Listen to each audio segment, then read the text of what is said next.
Hello friends, welcome on my YouTube channel RG tech. मेरा नाम है रायन गुप्ता और आज मैं आप लोगों को बताने वाला हूँ पीपैप के बारे में। तो अभी तक आप लोगों ने चैनल को सब्सक्राइब नहीं किया तो सब्सक्राइब कर लें और बेल आइकन को भी प्रेस कर लें। तो चलिए वीडियो को शुरू करते हैं।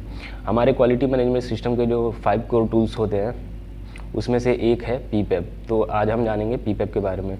जो हमारे 5 कोर टूल्स होते हैं इनमें से पहला है APQP advanced product quality planning, दूसरा है पीपैप प्रोडक्शन पार्ट अप्रूवल प्रोसेस, तीसरा है FMEA failure mode and effect analysis, चौथा है MSA मेजरमेंट सिस्टम एनालिसिस, पांचवा है SPC स्टैटिस्टिकल प्रोसेस कंट्रोल।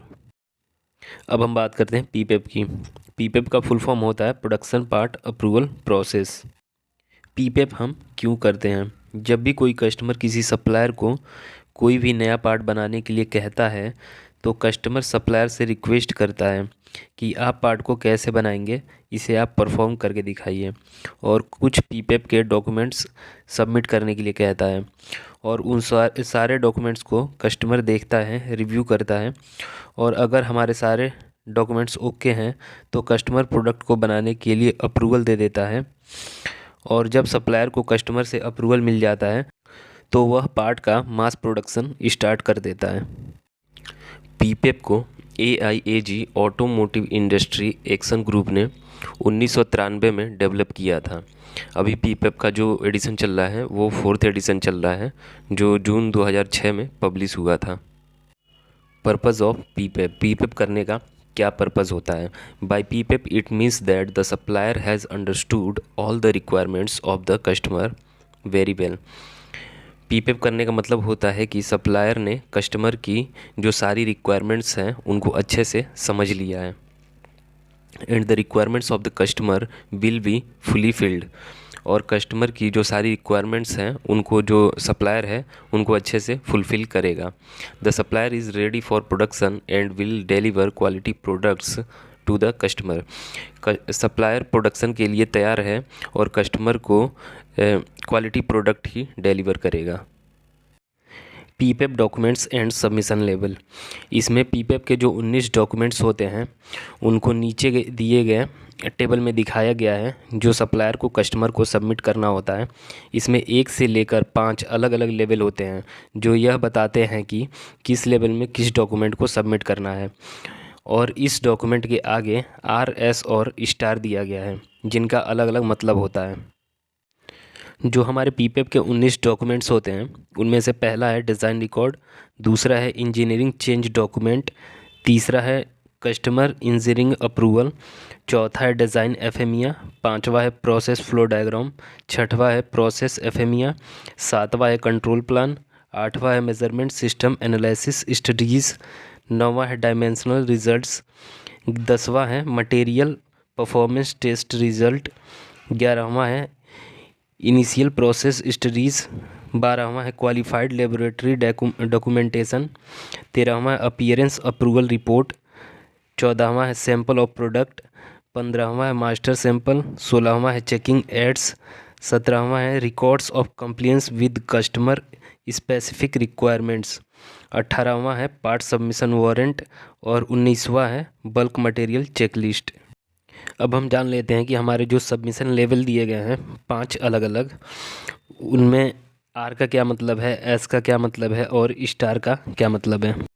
जहाँ जहाँ पर S लगा हुआ है उसका मतलब होता है सबमिट टू द कस्टमर। मतलब जहाँ पर S लगा हुआ है इसका मतलब यह है कि उस डॉक्यूमेंट की एक कॉपी कस्टमर को देनी होगी और उस डॉक्यूमेंट की एक कॉपी अपने पास रखनी होगी। And R means written at manufacturing location and make available to the customer if requested। और जहाँ जहाँ पर R लगा हुआ है उसका यह मतलब है कि उन डॉक्यूमेंट्स की एक कॉपी अपने पास तैयार रखें और जब भी उस डॉक्यूमेंट्स की ज़रूरत कस्टमर को हो तब कस्टमर को देनी होती है। And star means retain at manufacturing location and submit to the customer if requested.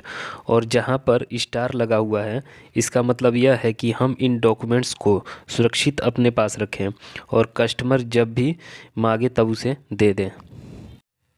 पीपैप submission level, अब हम देखते हैं कि अलग अलग लेवल्स की क्या क्या रिक्वायरमेंट है। Level 1, in this level we have to submit only PSW। इस लेवल में हमें केवल पार्ट सबमिशन वारंट ही सबमिट करना होता है। Level 2, we have to submit the product sample and limited supporting data along with the PSW। इसमें हमें पार्ट सबमिशन वारंट के साथ product sample and limited supporting data submit करना होता है। Third level, almost all the requirements are fulfil at this level, it is also called the depart level. If the customer has not shown which level of PPAP he needs, then we should give by default third level PPAP. In this we will with PSW and also provide sample and complete supporting data. इस level पर लगभग सभी requirements पूरी हो जाती हैं। इसे depart level भी कहा जाता है। यदि कस्टमर ने शो नहीं कर रखा है कि उसे किस लेवल का PPAP चाहिए, तो हम बाय डिफ़ॉल्ट थर्ड लेवल का PPAP देना चाहिए हमें। इसमें हम PSW के साथ सैंपल और कंप्लीट सपोर्टिंग डेटा देते हैं। Level 4, in this if we have given any other requirement with PSW then we give it. इसमें हम PSW के साथ यदि कोई और रिक्वायरमेंट कस्टमर ने दी है तो उसे हम देते हैं। Level 5, in this we also provide product sample and complete supporting data along with PSW। In this we will also provide product review with complete documentation at manufacturing location. Level 5 में हम PSW के साथ product sample और complete supporting data भी देते हैं। इसमें हम मैन्युफैक्चरिंग लोकेशन पर कंप्लीट डॉक्यूमेंटेशन के साथ प्रोडक्ट रिव्यू भी उपलब्ध कराएंगे। What is PPAP checklist? PPAP checklist क्या होता है? In this the customer gives the supplier a checklist that he needs all those documents, then the supplier gives the customer a list with PPAP which documents are attached to them. Then the customer reviews all the PPAP. After that the customer can approve or reject it. If there is any comment or remark he can also give it. PPAP checklist में क्या होता है कि इसमें customer supplier को एक checklist देता है कि उसे वो सभी डॉक्यूमेंट्स चाहिए। मतलब जो हमारे PPAP के 19 डॉक्यूमेंट्स होते हैं उसमें जो हमारा कस्टमर होता है वो सारे डॉक्यूमेंट्स नहीं मांगता है, उसे जिस जिस डॉक्यूमेंट की रिक्वायरमेंट होती है वो उस चेकलिस्ट में लिख देता है। तो सप्लायर कस्टमर को PPAP के साथ एक लिस्ट देता है कि उसमें किन किन डॉक्यूमेंट्स को अटैच्ड किया गया है। तो फिर उसके बाद से कस्टमर PPAP को रिव्यू करता है, उसके बाद कस्टमर उसे अप्रूव या रिजेक्ट कर सकता है। यदि कोई कमेंट या रिमार्क है तो उसे भी वो कस्टमर दे सकता है। ये हमारा PPAP चेकलिस्ट का फॉर्मेट है। इसमें PPAP के साथ हमने जो भी डॉक्यूमेंट को अटैच्ड कर रखा है उसके सामने S लिखा हुआ है। ये PPAP चेकलिस्ट हम PPAP में अटैच्ड करके देते हैं, जिससे कस्टमर को ये पता चलता है कि हमने PPAP में किन किन डॉक्यूमेंट्स को दिया है। अब हम बात करते हैं PPAP का जो हमारा पहला डॉक्यूमेंट है डिज़ाइन रिकॉर्ड की। तो डिज़ाइन रिकॉर्ड में क्या होता है कि we have to give a print copy of the drawing to the customer. If the design is of the customer then a copy of the design will be attached in the PPAP. If the design is from the supplier then it should be approved by the customer and a copy has been given to the customer. Design record में क्या होता है कि जो हमारा NPD का part है जिसके हमें प्रोडक्शन करनी है उसकी एक प्रिंट की कॉपी ड्राइंग की कस्टमर को देनी होती है। यदि डिज़ाइन कस्टमर का है तो ड्राइंग की एक कॉपी PPAP में अटैच करेंगे। यदि डिज़ाइन सप्लायर का है तो डिज़ाइन अप्रूव्ड होनी चाहिए कस्टमर से कि हमें यही पार्ट चाहिए और उसकी एक प्रिंट की कॉपी हमें PPAP में अटैच करनी होती है। दूसरा है हमारा ऑथोराइज्ड इंजीनियरिंग चेंज डॉक्यूमेंट, जिसे हम ECN भी कहते हैं। इसमें क्या होता है कि if we have made any changes in the specification of the product and it is not change in the design record then we put an ECN in it which shows that what changes we have made in the specification of the product. We do ECN in 3 cases: cost reduction, improve product performance, third safety. Authorised engineering change document में क्या होता है कि customer किसी part को supplier से ले रहा है एज़ पर ड्राइंग और बाद में उसे लग रहा है कि उस पार्ट में फिटमेंट में कोई इशू आ रहा है या फिर पार्ट की डायमेंशन चेंज करने से फिटमेंट पार्ट जो है उसकी परफॉर्मेंस अच्छी होगी, तो कस्टमर क्या करता है कि वो सप्लायर से डिस्कशन करता है और उसके बाद से यदि प्रोडक्ट की स्पेसिफिकेशन में हमने कोई भी चेंजेस किया है और वह डिज़ाइन रिकॉर्ड में चेंज नहीं है, तो हम क्या करेंगे कि उसमें एक इंजीनियरिंग चेंज डॉक्यूमेंट लगाते हैं, जिससे ये पता चलता है कि कस्टमर के कहने पर हमने जो प्रोडक्ट है उसकी स्पेसिफिकेशन में चेंजेस किया है। ईसीएन हम कॉस्ट को रिड्यूस करने के लिए करते हैं और प्रोडक्ट की जो परफॉर्मेंस है उसको इम्प्रूव करने के लिए करते हैं और सेफ्टी के लिए करते हैं। थर्ड है हमारा customer engineering approval if required. Whatever changes we have made through ECD we have to take approval from the customer.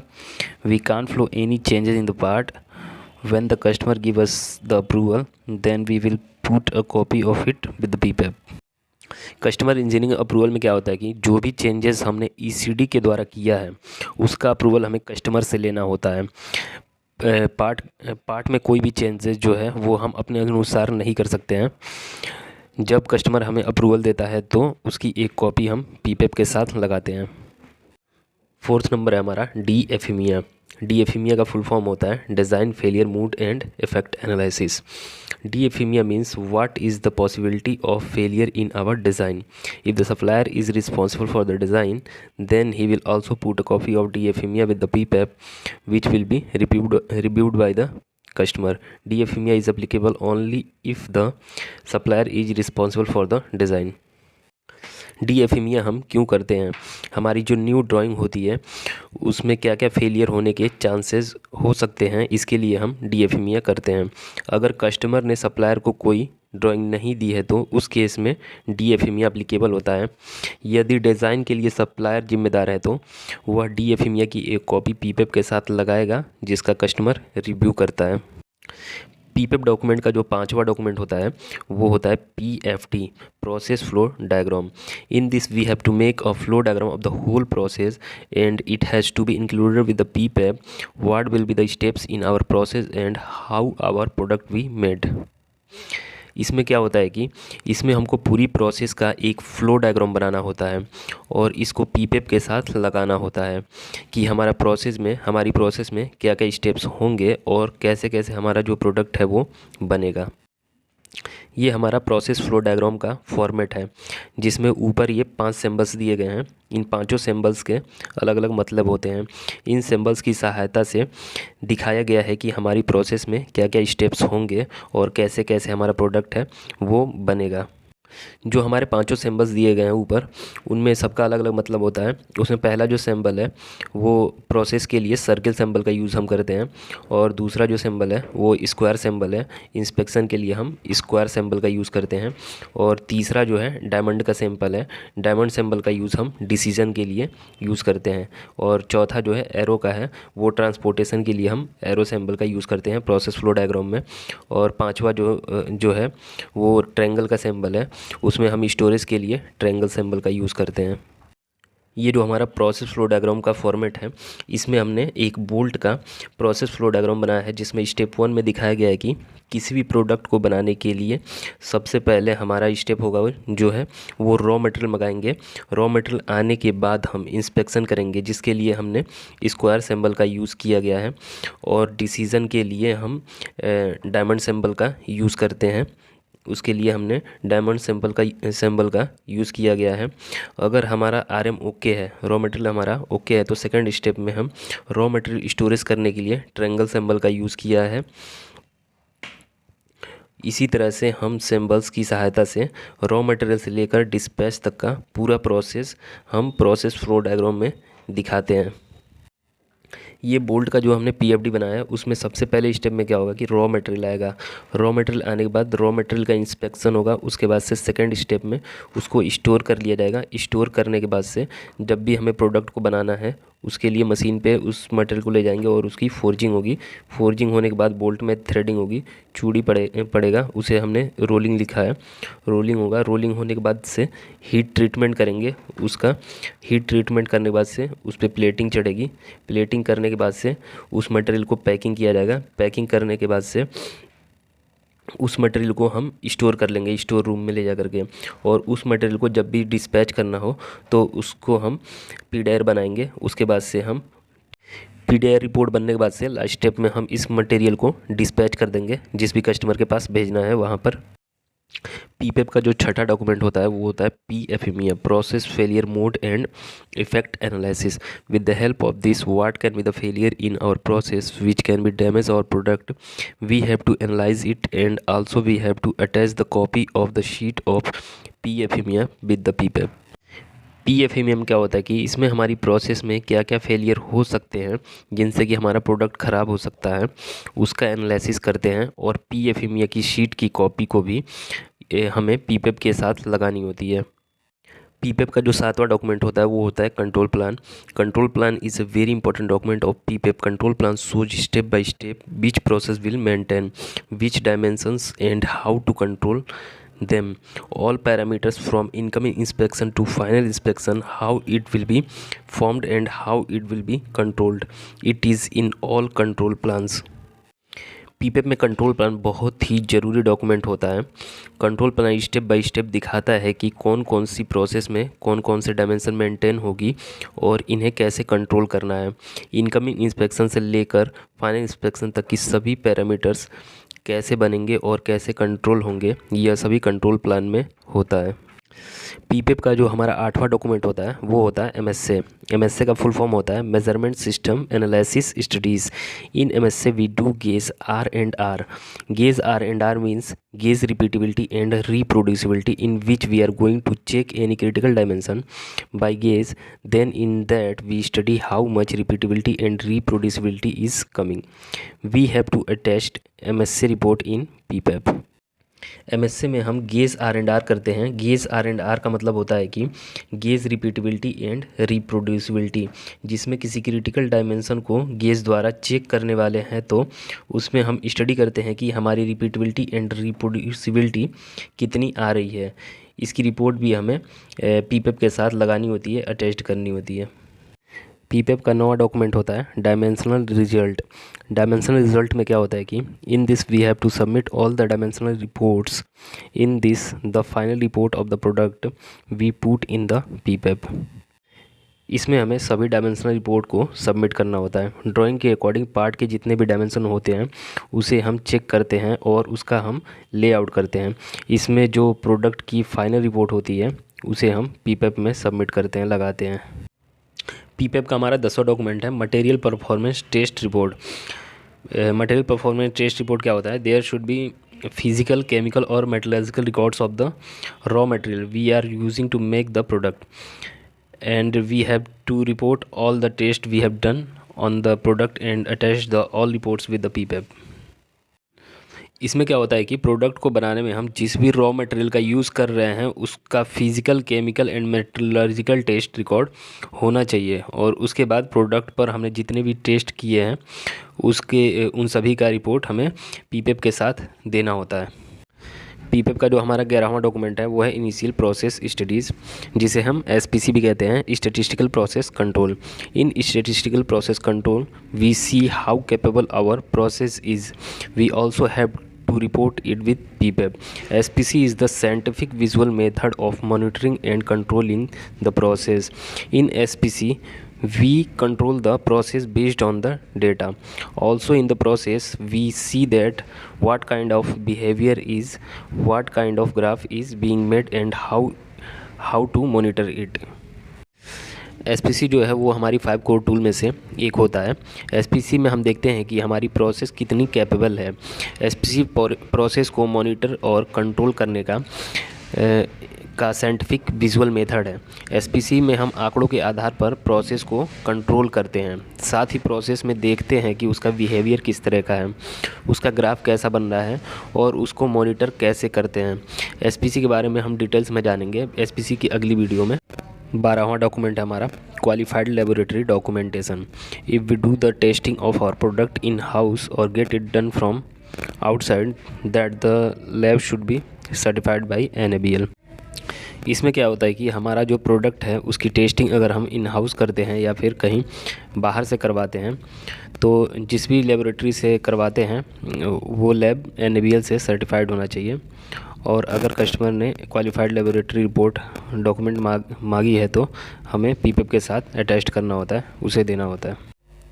13वां हमारा जो डॉक्यूमेंट होता है वो होता है AAR, appearance approval report. Appearance approval report is applicable for aesthetics parts. Appearance approval report जो है वो एस्थेटिक्स पार्ट्स के लिए अप्लीकेबल होता है। Aesthetics parts are appearance part which are visible to us with naked eyes.